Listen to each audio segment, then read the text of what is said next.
So, some of you might be asking, why the violin? Um, Learning how to play the piano or the guitar is a lot more accessible. There's a lot more music out there for it, and it's just overall easier and just like seems to be something everybody does. When I was in middle school, 6th and 7th grade, and part of 8th grade, I actually played the violin in orchestra. And then my director and I got in this not huge little, that's a contradicting statement, this big argument, and I ended up quitting orchestra / getting kicked out, and I was so upset. I never picked up the violin after that until very recently. And so ever since the beginning of my 8th grade year, my violin had just been like sitting in my room, hadn't touched it, hadn't thought about it, hadn't thought about it is like a lie. I had thought about it, I just didn't want to think about it. And I would like dream about playing the violin and all this stuff, and it was just something I kept being like, no, not gonna do that. There's too many like negative emotions associated with that, and all this like rejection and anger and hurt and not being good enough. And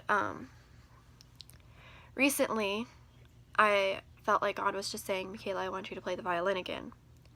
Because at the beginning of the semester, I started singing again because, once again, had a not so nice teacher and director, and just like was like, okay, I'm just never gonna sing again. I might sing in the car when nobody's around, but then that stopped happening. I stopped singing in the car, I stopped singing in the shower, I just stopped singing altogether.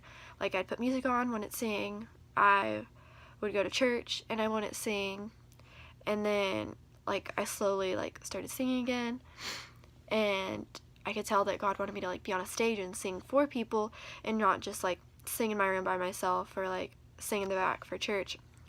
And so I auditioned to be a worship leader at my church, and I got told no. He said, you don't have a bad voice, you just need practice. And so I tried to lead worship for my life group, and then that was a no, and a no, and a no, and always no. And it was always you're not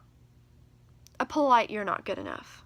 You know, you're not ready, and all this stuff. You need more practice.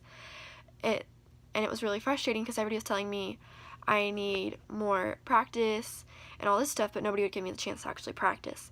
And so I definitely been praying into, like, I know I'm called to this stage to be a worship leader, but if it's not singing, then what is it? And I felt like God was just like, play the violin. And I was just like, it was just like this preposterous idea. Like, I had always grown up singing and loving singing, and for the first like 16 years of my life, I was like, I'm gonna be a singer, that's what I'm gonna do with my life. And the violin was always just like this thing I'd always like wanted to do, and it's like, okay, I did it, I checked it off my list. And we had an event at Antioch one night, and I was sitting there doing worship, and I just had like this clear image in my mind of me like playing violin and like in our life group and just like jamming out with the guys while one of them played violin, a couple of them played guitar, one of them played the drums, a couple of the girls were singing, and I was playing the violin, and it was like super awesome and lots of fun. And so I was like, oh, that seems like really cool. I'll do that when I get back home for Christmas. But then 6 people randomly came up to me and asked me if I played the violin, and I was just like, well, this is Jesus.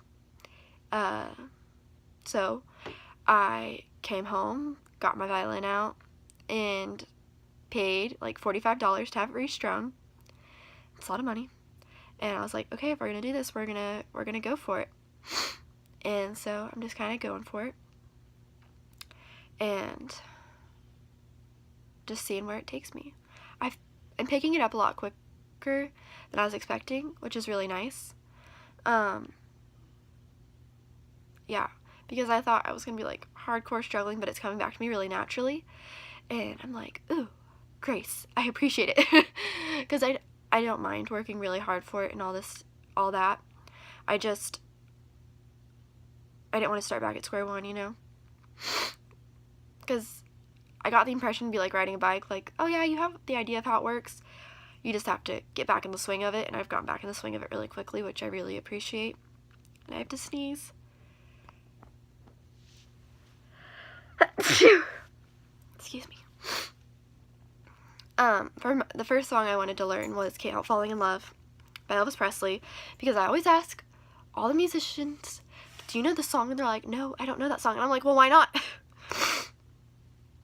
And I get really frustrated. And it's my grandma's favorite song. It was her first dance song at her wedding. It's like her all-time favorite song.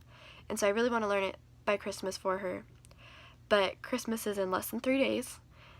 So I basically have tomorrow to learn it. Because she's going to be over here for Christmas Eve.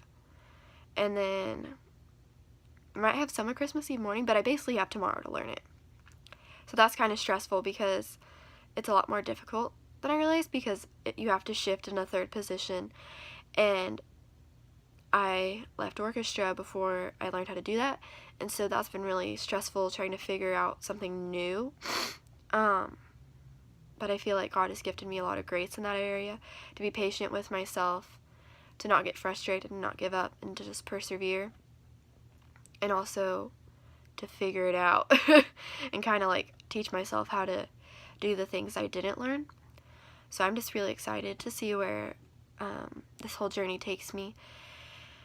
And all else fails, I get to play my grandma's favorite song for her for Christmas, and I know she'll love it and it'll make her really happy. So it'll be worth it. Either way. Have a Merry Christmas.